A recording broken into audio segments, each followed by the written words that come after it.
Now, This Week with Bob Mueller on News 2. This week, I was excited for it all around, we weren't expecting it all. the president deploys the 101st Airborne to Europe to support NATO as tensions between Russia and Ukraine remain high. Governor Lee is funding his pet project by using taxpayer dollars to fund Christian charter schools.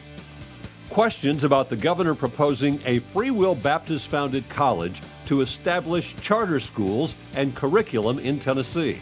It's pushing it closer and closer to our public tax dollars going to private corporations, which is not what Tennessee family wants. That charter school legislation could take power away from local school boards in deciding whether to establish a charter school.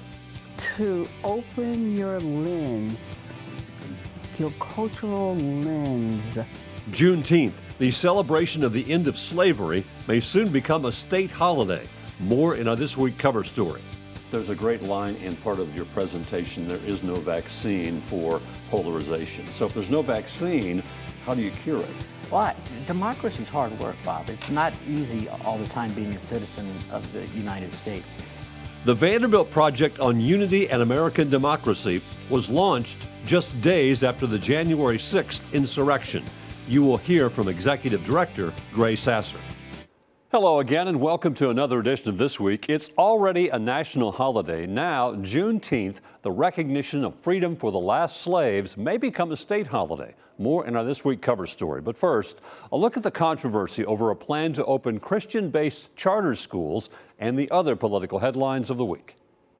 Governor Bill Lee wants more charter schools in Tennessee, but his public partnership with conservative Free Will Baptist-founded Hillsdale College is facing some disapproval among public school education advocates, pastors, and parents. News 2's Gerald Harris has more on the governor's goal to provide dozens of the Christian-leaning charter schools. The conservative-leaning Hillsdale College is hoping to meet Governor Lee's new vision for public school choice. A controversial religious-leaning charter school could be coming to your neighborhood. Hillsdale's charter schools in our state will be public, secular, classical education schools. Governor Lee is touting his relationship with Hillsdale College, a private Christian school in Michigan, with close ties to former President Trump's administration. We're encouraged by the expansion of and growth of charter schools and all public schools in our state. But Hillsdale writes in their mission statement, as a non-sectarian Christian institution, Hillsdale College maintains by precept and example the immemorial teachings and practices of the Christian faith. Governor Lee is funding his pet project by using taxpayer dollars to fund Christian charter schools. The agreement made by Governor Lee and the president of Hillsdale to bring about 50 to 100 charter schools is not sitting well with parents, pastors, and advocates.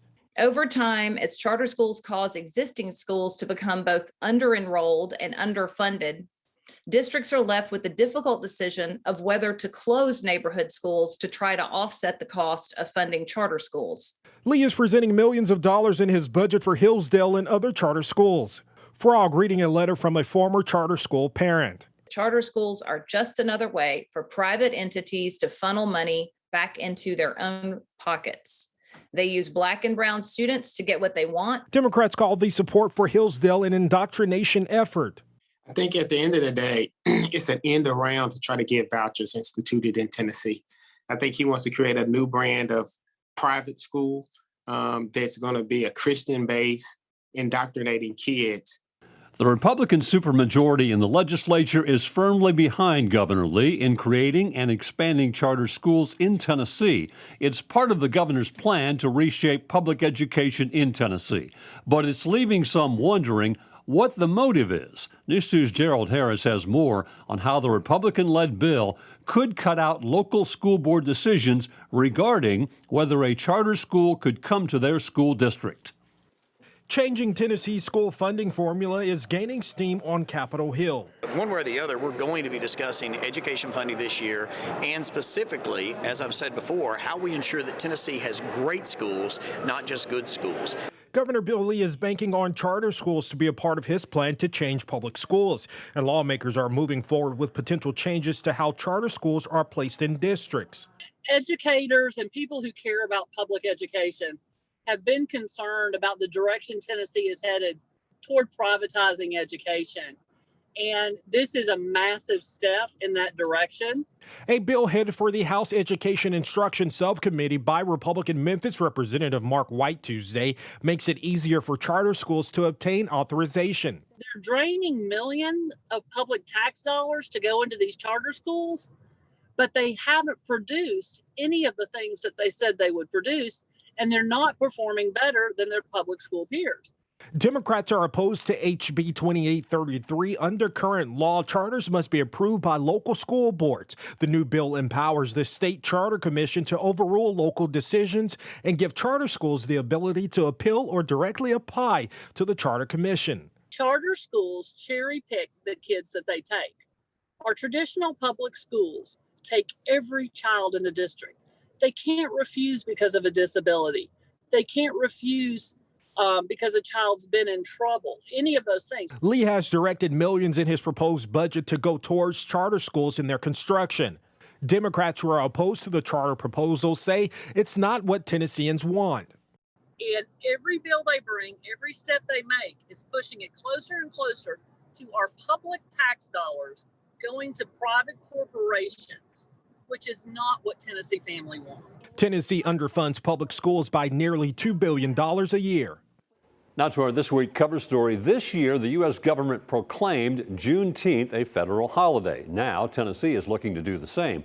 June 19th celebrates when slaves in Galveston, Texas were finally freed 2 years after the Emancipation Proclamation took effect. News 2's Gerald Harris reports lawmakers hope making Juneteenth a state holiday will educate generations of Tennesseans about the history of the quest for true freedom for Black Americans. A bill from Governor Bill Lee to make Juneteenth a celebration of Black history in Tennessee has been introduced. There's a federal holiday there, and in order to be consistent with that very important day in our country's history, we felt it important to have a state holiday as well. The bill is being carried by House Democratic Minority Leader Campbell. So I was really appreciative of him deciding it was important to not only observe the holiday, but to, make it an official day off and actually fund it in the budget. The bill recognizing the freeing of the last remaining slaves in the United States underscores to Leader Campbell the need to recognize African-American experiences in America. To open your lens, your cultural lens, wider than you may have ever had to do before. And once you do that, you have an opportunity to see things differently, have a deeper understanding and appreciation for everything that has contributed to the success of this country. And for this lifetime member of the NAACP and the United States military, Representative Campbell sees the opportunity for education with the Juneteenth bill. It's an educational opportunity to really give America and the state of Tennessee citizens the opportunity to really learn what our people endured in this country. And even with all of that, have still remained patriotic to this country. Campbell reflects on the work of Opal Lee, known as the grandmother of Juneteenth, for her advocacy in making the recognition what it is today. I reflected on her and her hard work and all the things that our people fought for in this country all came to me all at once. There are currently 11 state holidays in Tennessee. Stay with us. This Week continues in a moment.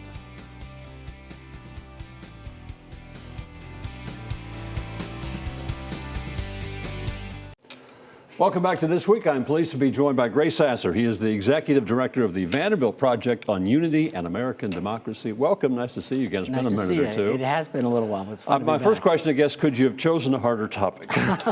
Well, it's a fascinating topic, but it's an important topic.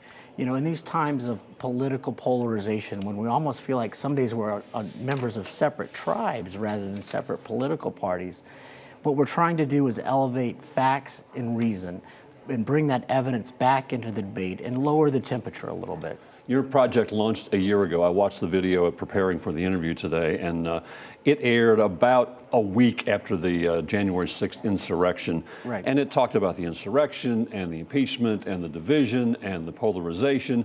And my view, as bad as it was then, it might be worse now, because at the time, at least for 5 seconds, most people agreed the insurrection was bad and the president probably played at least some role. That went away, and now everybody's retrenched. Right, and so what we're trying to work against is that those hard retrenchments, those hard battle lines. And when those battle lines get dug in too deeply, you can't have a conversation like we're having. And what we really believe is that facts and evidence can serve as that cooling function in a discussion. That if we can agree on the facts, let's say we agree on the facts, the fact that an unemployment rate hypothetically is 10%. Mm-hmm. We're not going to debate, is it 10%, is it 9.5, is it 8.5? We're going to say it's 10%. And then we can disagree vehemently on how we're going to solve it. But we want to introduce kind of a new habit of the heart and mind almost. That might be a little bit of an overstatement, but thinking about how we can get back to a civil discourse of discussing these topics. There's a great line in part of your presentation: there is no vaccine for polarization. So if there's no vaccine, how do you cure it? Well, democracy's hard work, Bob. It's not easy all the time being a citizen of the United States. And I think it's incumbent upon all of us to think about things that we maybe need to hear as opposed to what we want to hear. Social media can be a great tool. It's fun to follow you and see your grandchildren. But when that social media is all that we use, and when we get down to a political discussion of just the hot takes of whatever somebody's going to say in a minute or two, that's not how I'd want to discuss things with my family. It's not how I would want to discuss things with my fellow citizens in a democracy. Polarization is not new. There have been political parties, there have been divides, but there's been times where bipartisanship also happened. That doesn't happen very much anymore, and it seems, as opposed to filling in that divide, it gets bigger and bigger. How do we get back to that common ground where, okay, I totally disagree with everything you stand for, but I'm going to listen to your opinion? We don't have those discussions anymore. We don't, and that's why programs like this are so important. And programs at the local level where we can have a civilized discussion. And we can also go back and look at historical examples. The United States has been able to do some amazing things, everything from send a man to the moon to it looks like we've developed a cure for the for the COVID in record time. That we've been able to build the interstate highway system. Yeah. And if you think about those times when we do work together, we can accomplish great things. And so when we're always pushing, I would encourage politicians, if you're always pushing people apart, you aren't going to accomplish those legacy events that you want to be remembered for. There's another great line. You said, share the conviction that the American experiment has the best chance of working when people of goodwill replace wishful thinking with facts and evidence. And it's exactly true.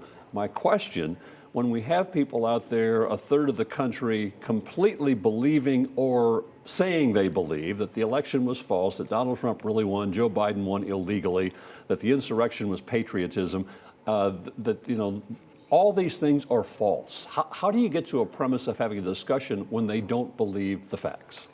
That's a hard question, and you've got to keep putting those facts out there, and you've got to be willing to back up the facts with the evidence and let people make their own decision. And that's what we're excited about, using these vast resources that Vanderbilt has, this amazing faculty that we have there at Vanderbilt, to use to help us take that learning and education that's been sometimes confined within the walls of an institution and disperse it back out into the community.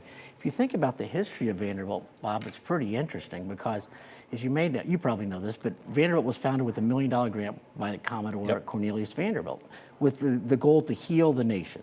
And it was founded shortly after the Civil War. And Vanderbilt and Nashville is a unique place. We're a blue island in kind of a Red Sea. And if we can't, we've got the benefit of not being on either coast.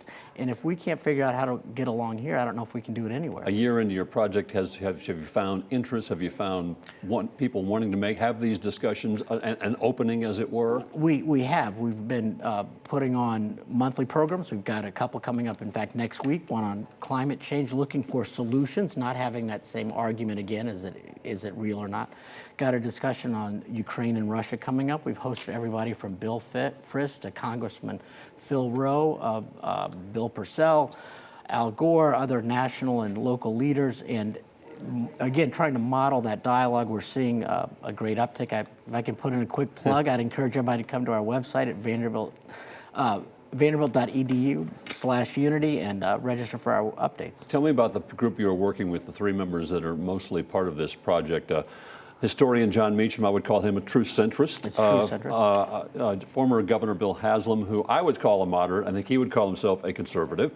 And Samara Ali, who I do not know, but I'm guessing looking at her resume, lawyer, activist, and a fellow in the Obama administration, she's your progressive. Well, and then Summers, a very remarkable person, and she worked both for Governor Haslam and Barack Obama. Governor Haslam and I might not agree on everything. My background, I was former chairman of the Tennessee Democratic Party, but what we found with those three leaders is that they're keeping us mindful of staying in that middle and staying where we can have those discussions, and it's been fascinating to watch. The first person I hired to help me is a former staff member for a Republican senator out of Iowa, so we're trying to keep the team balanced and make sure that we're always open to new ideas. We hear, and I believe, democracy is being challenged in this current time. Do you believe that is part of what you're doing, raising the alarm bells, looking at what we're doing out here to make sure that this great experiment does continue? Yeah, and if you think about going back and looking at history, divorce simply is not an option in this relationship. We've got to figure out a way to get along. And democracy thrives when there's a diversity of opinion. And what we're not trying to do, we're not seeking unanimity. We're going to disagree, but we're seeking to come back to those foundational beliefs. I don't want to call it a new patriotism because patriotism's always been there, but we can think about we can take pride in our institutions, know they've resolved problems in the past, and if we give them the chance, we can resolve them in the future. As you look at this project a year from now, what do you hope you've achieved between now and then? What's the final goal? What are we trying to achieve? If nothing else, just to have these discussions? Well, I think the discussions are an important part, but if we're only talking, and if we're only talking to a couple people, we're not doing our job. So we want to expand the audience, make sure that more people are listening and more people are maybe taking a time, as I say, not to hear just what they want to hear, but hear a little bit of what they need to hear. Some days I joke that I've got 2 kids and you got to make them eat their broccoli, for example. If you're only looking at the Twitter account, maybe you do need to sit down and read a newspaper for a day or watch This Week with Bob Mueller and educate yourself on the issues. Graceasser, Executive Director of the Project at Vanderbilt on Unity and American Democracy. It's an exciting program, and I look forward to hoping maybe it'll help out if we can and seeing your work as it moves forward. Well, thank you so much, Bob. Great Thank you for your time. Stay with us. This Week continues in a moment.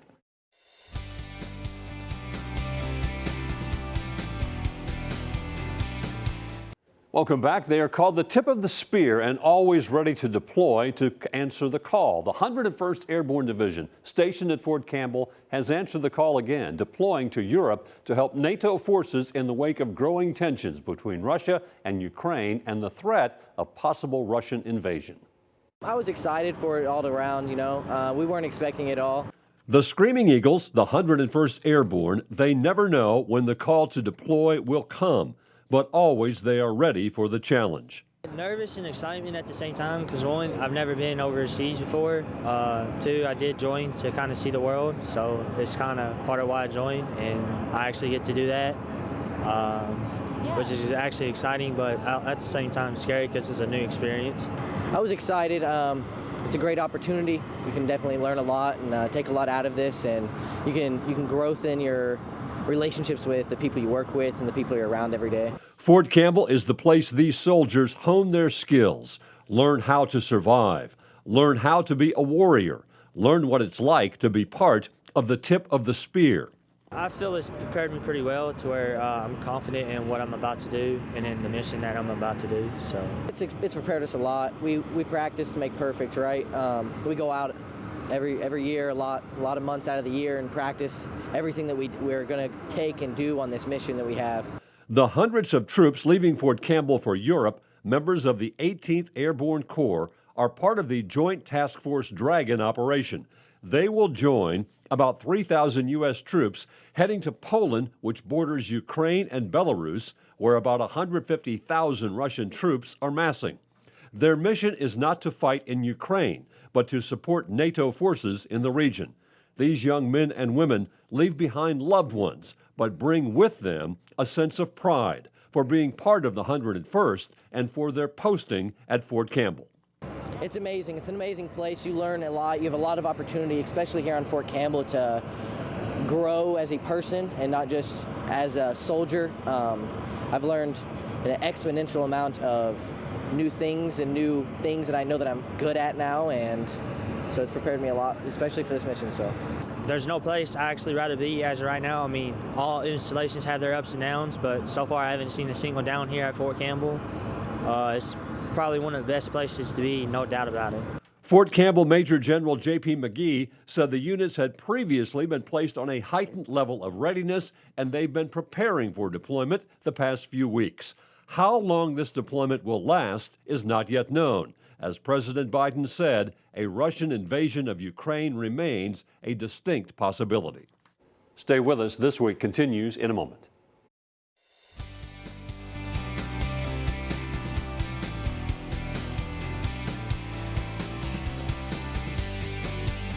Thank you for spending part of your weekend with us. That will do it for another edition of This Week. I want to thank my guest, Graceasser, Executive Director of the Vanderbilt Project on Unity and American Democracy. Hope to see you back here next weekend for another edition of This Week, and you have a great week.